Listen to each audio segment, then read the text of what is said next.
My name is Olubunmi Otufowora, and the company's name is Boomsky Smoothies.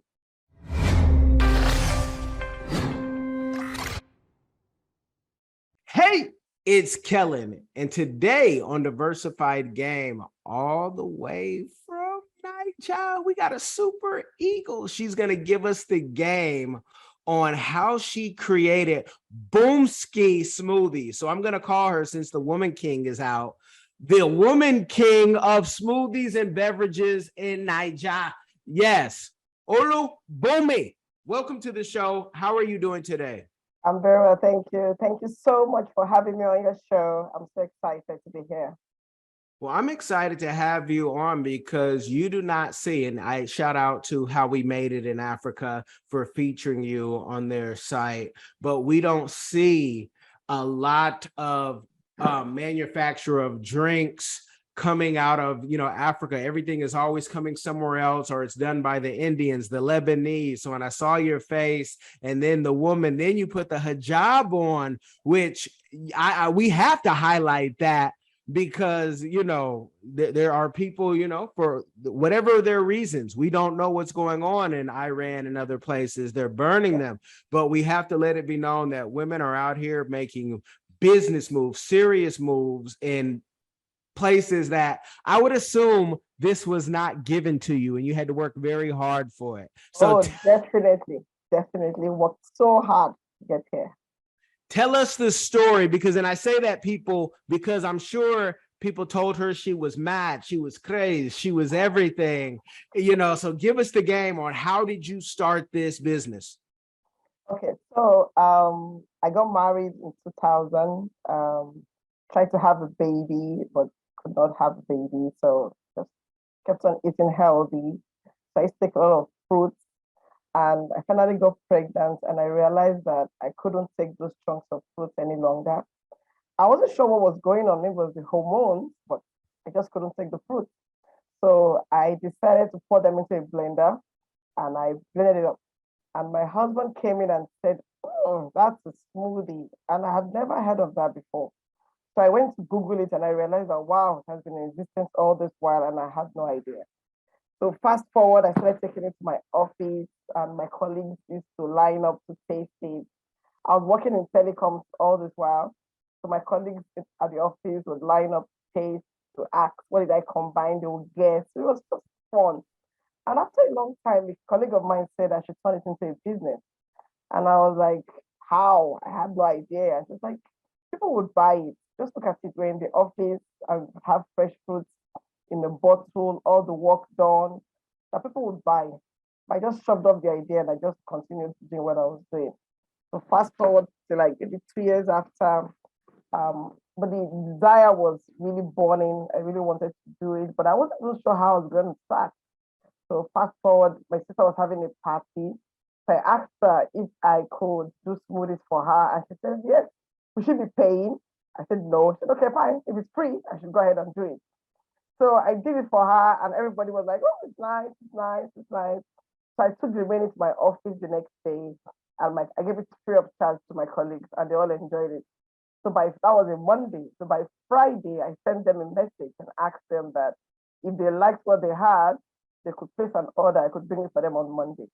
So they all placed the order, and I went to the market with 3,000 naira then.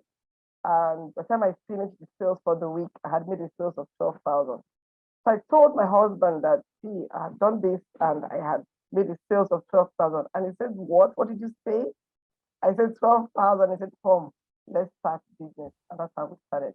So I've been blending since then till now, and that's been like 12 years. And so from 12,000 naira, just so you guys know, because someone will say, oh, she got rich immediately, right? But 12,000 naira, which is like about $12, $13, depending on when you're listening to this, and you just knew you had something. The part that I read that I want my friend John Guan to really listen. How did you make this preservative free and still and have it stay good, because many people here in the States want to do something like that, like John Guan, but it's like it's hard for the stores to buy it because they're like, it's only going to last for so long. So how do you make sure it goes off the shelf and to keep it where it doesn't spoil? Okay, so when I started, unfortunately, I was doing with the coolers. So I took the coolers to the outlets and left the drinks in the coolers because it has to be very cold. But I realized that after the sampling, people loved the products, and 2 days after, it wasn't selling. So I had to go and meet the owner of the outlet, and I said, "See, I have a very good product. From the exercise we did on Saturday, people love the product, but people are not buying it. What's happening?" And he asked me if I could invest in a chiller, which I did. I said, "Okay, I will do that." So I invested in chillers, and that's how we started putting chillers in all the outlets, and the product being displayed there. Now, for the quick service restaurants, it's a 6 days shelf life. Like I keep on saying, it doesn't have any preservative, it doesn't have any additives, but it's a cold chain product. So the cold chain must start from the production to where we supply. So there's no break in transmission of the cold chain, and that's why it's there. And most times, the product finishes before the 5 days because people know we're going to supply on a daily basis, so they go pick what they have. So at the end of the day, you may have only 2 or 3 bottles left the next day before we supply. And when we start to supply, we don't rush on supply. We try to do like an organic terms of supply. So you start today with the 30 bottles, it finishes, okay, you can increase the next day and all that. So we just don't supply 100 bottles to an outlet. No, definitely an organic growth. So in Nigeria, we have, I also produce in different places. I also sell, sorry, in different places. So there's also the supermarket. And in the supermarket, like the stores, we do frozen version. So it's the same product, no preservative. So it's the frozen version, which will stay for 1 month in that freezer. So you can pick it up. Once you defrost it, you can consume. Perfect, nothing wrong with it. So everything can stay provided the cold chain does not break. That's all. And somebody else might say, oh, so all I need is a chiller. Is that expensive? Is that expensive? Is it a big thing? Is it a small thing? Some people might think, oh, it's just a cooler, but I think it's a little more than a cooler. It needs to stay it's like a frozen. Fridge. Yeah, so it's like a fridge. So it's like just that the display, it's a glass display, so you can see what's inside.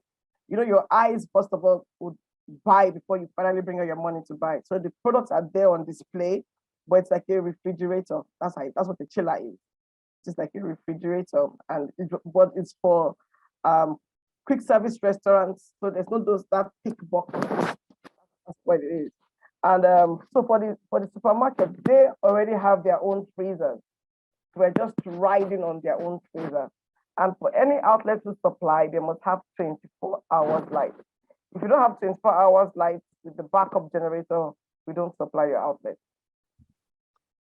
And can you tell the people, because I love smoothies, I love juicing, but I've had real health so-called experts. They don't have any degrees in this, but they're experts because they're on YouTube, right? Okay. They'll say, oh, but the smoothies, it's too much sugar. And they say most of these places that bottle things up, they add even sugar on top of the fruit sugar. And I'm a candy addict.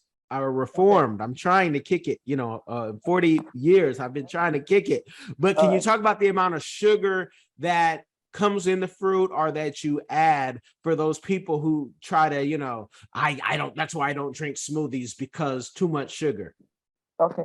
So for Boomsky smoothies, there's nothing added, no preservative, no additives, no sugar. So what you're taking is the sweetness of the fruit, nothing else. And the African fruit is very sweet compared to what we have in America and even Europe. I mean, I've never had what they call ananas, which is pineapple in Cameroon. Pineapple, yes. The African pineapple is so candy sweet in itself. Yeah, definitely, yes. So nothing added, because those same health experts will tell you juicing, they'll say, oh, you're stripping everything from it. So it's like, what do you eat? Tell me, please, Masa. Tell me so we can be like you. But this is African food, people, so it's different. Now, what gave you or what was the process? It's one thing for you to create something for you and your husband to like, but how did you find out like how to bottle it up? Did you have to go to many factories? Did they try to chop you on money because they said, oh, you've never done this before? Okay. Enough. I didn't go to any factory to learn. I just had the ideas, but of course, YouTube was there. If I had any idea, I would research it on YouTube. Then I also had some business schools I went in Nigeria where they teach you some basic things about business, not necessarily the bottle.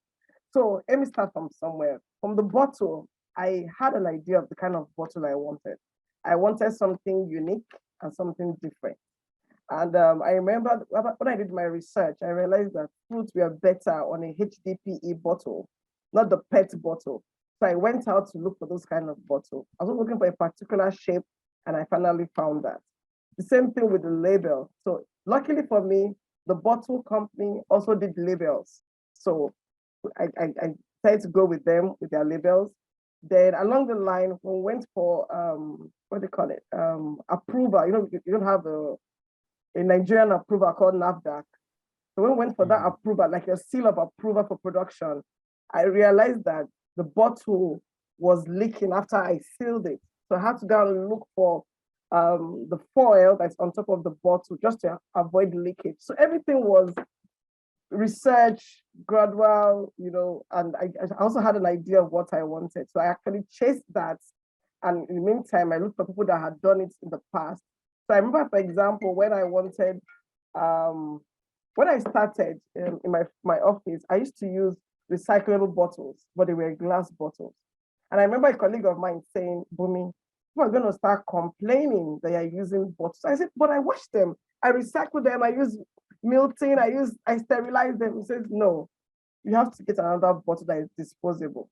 So luckily, a friend of mine was also in manufacturing, but she was doing yogurt. So I called her up and I asked her, please, how did you get your bottles? So she sent me somewhere to a company. I'll get into that company. I wanted to buy just 100 bottles. And they said, no, the minimum you can buy is 1,000. And I was like, no, I just started. I can't just do 1,000. And they said, that was your minimum. So I did that. That's how I got to get the bottle before I finally got my own design of bottle. So it's actually both YouTube, talking to one or two manufacturers, going to the business school, everything just added up.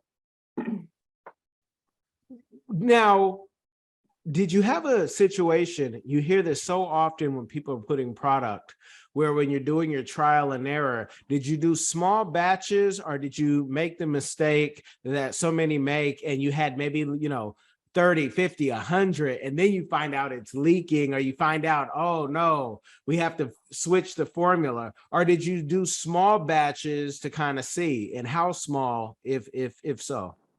Okay, so when I started, I did very small batches. I told you that I sent out a message to all those that have tasted it and asked them if they wanted. So they just ordered one or two bottles. That was the experiment. So we did all that. But then the bottles were not leaking. When I finally got my bottle, the bottle I'm using right now, that's when the leakage happened and I had to do the foil. So for the small batches of bottles, so for example, there's a flavor called banana coconut milk. So when I started, I knew I didn't want to combine coconut milk with pineapple, which was popular, and I didn't want that. So I wanted something different. So I went to do research and I realized that you could combine coconut milk with banana.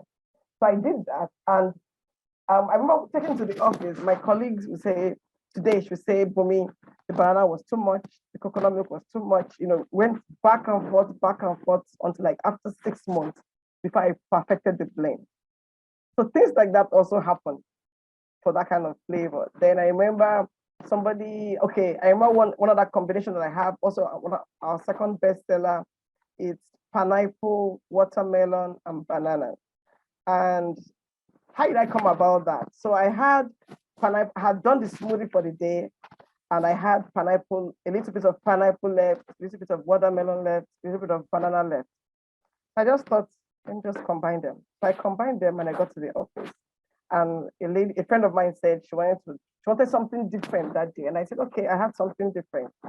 And she tasted it and she screamed that this was exotic. So that's what where I did it, gradual, and I got to where I am today. No, it's inspiring for people, but I also want to tell you guys, because I don't want to trick people. I don't want it to seem, especially for the Western audience who doesn't understand that Africa is a big continent with many countries, 54, and they see you and they say, oh, you mean she just came off, small Peking off the street and created something? No, this is a young lady who has a pharmacy degree. She knows something about mixing. She also, she has had some positions. I'll let you guys find her on LinkedIn and you can see those positions. But also you have to remember, people in Nigeria, most, if not all, because I know there are exceptions, so we don't have, but the NYSC, how does the preparation between school and if you did NYSC like prepare you for entrepreneurship? Because it's not easy to go to school. It's not easy to serve, and it's not like you always get what you want. They may send you anywhere. So talk about that situation, just so people can understand how service and education come hand to hand to create what you've created. Okay, so I'll start by saying, okay, I went to university, studied pharmacy. Pharmacy was 5 years. In Nigeria, the NYSC is compulsory, so that's 1 year. So after the graduation from pharmacy, I had to go and do something called internship as a pharmacist, where you're going to work in a hospital. So I did that, after which I did the NYSC. So NYSC does not prepare you for entrepreneurship. You're just going to work somewhere, like posted to different states from where you are, for you to go and do something. So I was posted to Benue State, and I did. I also came back to Lagos and I worked in a hospital. So that's not preparing for any entrepreneurship or anything. So after that, I knew at the end of the day I wasn't going to be a pharmacist. And I wasn't sure why, but I just wanted something different, not pharmacy anyway. I wasn't forced to do pharmacy. I picked that course myself. But by the time I got to my 400 level, I got bored, I think. I just felt I wanted something different. So after that, I knew I was going to work in the telecom. So I started working in telecom. But all that, I didn't know I was going to be an entrepreneur. No. When I was leaving school, when I knew I was going to do pharmacy, I wanted to do something like a career path, travel, do all that. So entrepreneurship wasn't there. Entrepreneurship found me, more or less. Or I found it, I'm not sure. But in every entrepreneur's journey, there's things that you don't want to do, but you're forced to do. Do you think the NYC helped? Like, I know I don't want to do that again. I know I don't want to go back to school. Like, what pushes you for the things that entrepreneurs, and you don't even know that you're doing it when you're doing it 99% of the time. You just know it has to get done, and that only sometimes you can do it, whether that's you don't have the money, you don't have the good team members who can think like that, or you just need to learn your business inside and out. What pushes you to just get those things done? I think it's the vision of what I want to create. I've always wanted, when I started the business, I didn't have any vision or mission, but along the line, I've created something. I want to be the best African food drink in Africa. A go-to drink, nutritious, at your doorstep. So I think that vision actually pushes me to do every single thing I can do for my business. So I've done a lot of training from a couple of business schools here, Lagos Business School, Faith Foundation, all of that. And every little step guides me to where we're going. I'm not even there yet. So there's still a long way to go.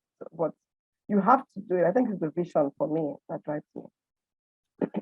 And the vision, how difficult or easy will it be to go to the neighboring, going to Cameroon and having this be available, going to the Ghanas, the Sierra Leones, and even the Kenyas in South Africa, since things have to stay so cold?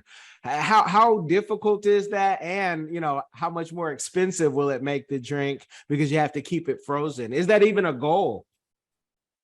So currently now, I'm currently in Lagos State, and the next goal is to be all over the other states in Nigeria. So that's the first goal before we go to the African countries. Yes, it's very difficult because of the kind of product it is. As I said, if it's not frozen, it's a 5 day shelf life. It's frozen, it's 1 month. So I need to get everything perfected so I can start those journeys. But definitely in the pipeline, and I'm working towards it. So I'm talking to a distribution company who's going to help me take it to the other states of Africa. I'm sorry, other states of Nigeria, which is the very first step before we now go to the next step of African countries. So it's actually in the pipeline. I'm working towards that already. Okay, and you correct me if I'm wrong, but there's like 36 states in Nigeria, so there's Definitely. plenty of naira to get and obtain and get that money. It's a beautiful thing that you're doing. You know, and because when I vision, not to put any more work on you, like you need something else, but I almost see like your recipes when you freeze them, putting them on places like for us, Amazon or Jumia, you know, and having people be able to buy those things, keep it frozen. We get that now with Amazon, like you can get frozen products. It's crazy. And I can't wait for their drones to start dropping things off. It's like the future is here as long as the politicians allow, right? But let's talk about what I hope to this day no other interviewer has asked you yet. Let's talk about him. Let's give him a round of applause to your husband, because so many people talk about how, especially African husbands, let's be honest, oh, he doesn't want me to surpass him. He just wants me to be, you know, a wife. And I don't, from a lot of the African men that I know, they're like, no, I want business people. We need to cut that narrative off that, you know, maybe your husband might be villageois, or maybe all the men you know are villageois and they don't want any progress. But who doesn't want a woman king? I'm referencing the movie again, folks. You know, who doesn't want a woman king who can help the kingdom? But talk about that for any women who do want to do something, and maybe they feel like they're going to be held back or laughed at by their husband or even their brothers or fathers. Like, what type of conversation did you have with them? How did you, you know, direct that conversation, help them out? Because some people feel like they can't even bring it out. They can't even speak on it. Well, we had a very good relationship. We still have a good relationship. We are married. We are married now this month, 20 years. So we have a very good relationship. So I think he actually encouraged me. He has always been very supportive, and I think it's very simple. Just tell the man what you want to do and give him reasons to see. Because I think for men, they're always worried about who will take care of the children when you're growing up to do this, who will take care of the house when you're growing up to do this. And I always tell everyone that you must find help. It's either your mom, your sister, your cousin. You must find help because you can't do it alone. And that's what happened to me. So luckily for me, he's not a very demanding, no, he's a very sweet man. He has, if I'm not feeling well, he'll go and do his dinner. He doesn't have to wait for me to come and do it compulsorily. So I guess he's the kind of man you're going to find. And that's why a woman must always know herself before she gets married. And then after she gets married, she must find a way to understand the man. Every man needs understanding. That's all they need. Once you understand them, you can tell them anything. Hold on, I can hear the haters sometimes, and somebody just listened to this and said, hold on, Kellen. You had me. I love this interview, but she said she was married for 20 years. So you're telling me she was a child bride? No, black don't crack, especially when you're drinking Boomsky smoothies. So that's why you need those here, and to get off the coke and everything else, because you too can have that glowing skin, the smile, and look like you know, you would think that, but I hear it. It's a gift. You know, I'm Nigerians. I told you, child bride. No, it's not. You can, you guys. This is a grown woman, you know. But we have to set the narrative. If not, we allow everybody else to tell our stories. Yeah. Well, with the success, and I know the best is yet to come, but what is a community give back that you are doing or that you would like to do in the future? For me right now, so my fruit waste, it's a company we're working with in conjunction with, who collects our fruit waste and turns it to compost. And my future is to ensure that most farmers that I work with have access to this compost. That's what I'm really working on. Okay. That's such a big thing, because here, fruit waste, they now give you big boxes, but they're still not giving you, like, they'll tell you they'll give you 6 apples for a certain price. I said, but if it's fruit waste, why not give me 40 apples so you don't waste it? Don't just give me 6, and So what I'm trying to talk about is, for example, we'll peel the pineapple, the back of the pineapple, if we're doing just the roughage. So that's what the company collects, and they turn it into compost, right? Okay. Yeah. Okay. So the compost that I'm working with that man, with the company, to ensure that a good number of farmers have access to it free of charge. Okay, I understand that too. I have a small garden and mango trees that I like to put all my compost on there. I don't know if I'm doing anything, but I know my soil looks softer since I've been doing it. So yeah, so that's it. That's it. Yeah, no, it's a big thing. I hate to see waste, because there's so many people who need food, especially healthy food, and I don't know. In Africa, it's different. We're traveling, whether you go east, west, south, it's different. But here in the States, fruit costs you more than the healthy food in some places. And you say, how could that be when this is God-given and everything else you have to process? But I believe it's a game. It's the reason why Americans are fat. I'll put myself in that category. I'm about 200 pounds. So, I just make it look solid. But you don't look fat, actually. Yeah. I don't think I am, but the scale doesn't lie. It is what it is, and I can go up and down about 10 pounds easily. But I don't feel like I'm a fat person. I have to stay ready for all things, for battle. Yeah. So yeah, definitely. Now for you taking over, not all of Nigeria, that's the goal. What timeline are you giving yourself to get in all 36 states? Plus or minus 5 years. Okay. And are you taking any angel or venture capital at this point? I'm open to that. I'm definitely open to that, especially if they're going to bring something of value when they're coming, not only the money, but something of value. Maybe, for example, angel investor that has knowledge about distribution. Oh, definitely, I want that one on my board. Okay, so if you guys understand distribution and have mastered that, now you're gonna have me looking for somebody in distribution real heavy in Nigeria. I'll be bothering my friends. You can get it, but what about those investors that say, you know what, I don't know anything about Nigeria, I don't know anything about distribution, but I have money, and I'm putting this as a warning too, because sometimes those people want to take over your business. They want to come over, take over, make you work for them. And it's like, hold on, I didn't get in this to work for you.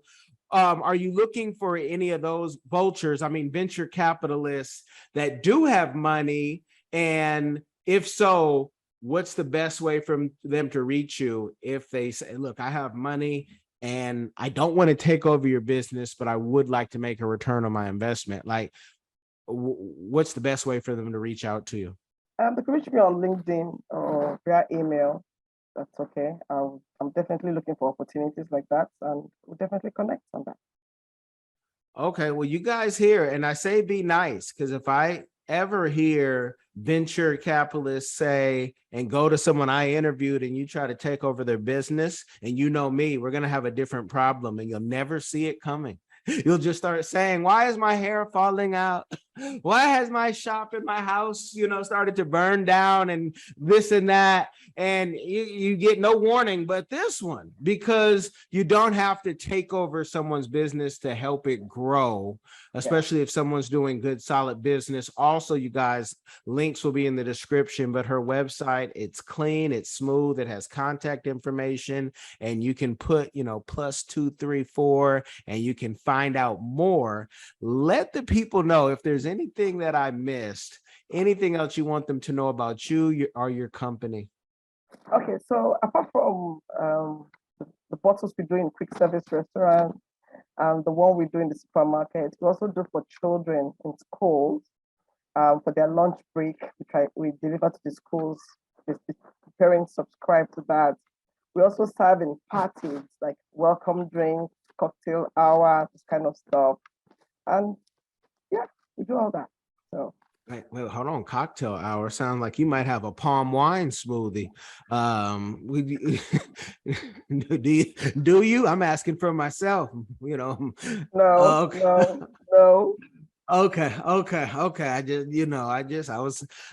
would not have asked any other way because it's natural from the tree, but it just does something to the system. Well, please let me state that at the cocktail hour is the same smoothies and juices we're serving, but it's going to be in glasses and garnished with fruits.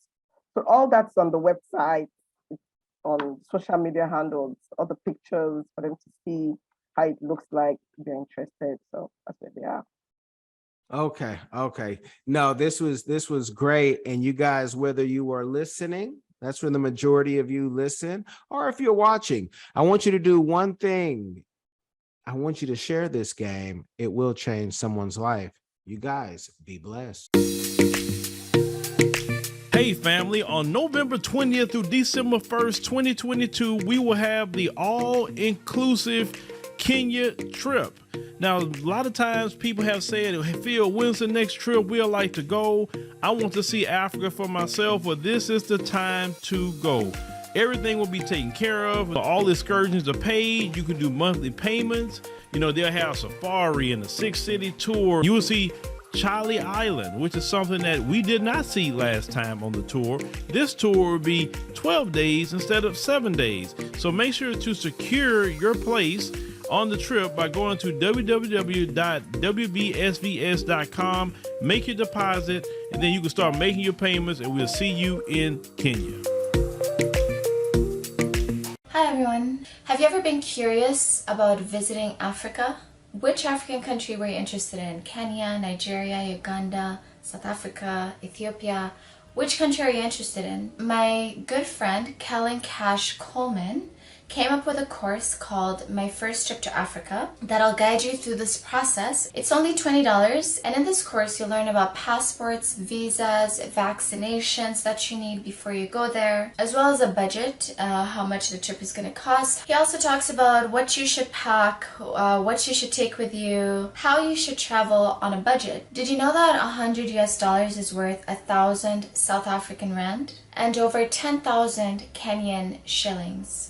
So imagine what you can do with $100 back home. I say back home because I'm from Sudan, I'm African, I already know how it's like. I know that, when you convert Canadian and American money, it goes a long way when you're traveling across Africa. So if you're curious, if Africa is a place that you've always wanted to go, always wanted to move there, Kellen Cash is the person to ask. Check out the course. There's a little preview you can listen to before you actually purchase it. If you're interested in this course, visit www.diversifiedgame.com. Don't miss out.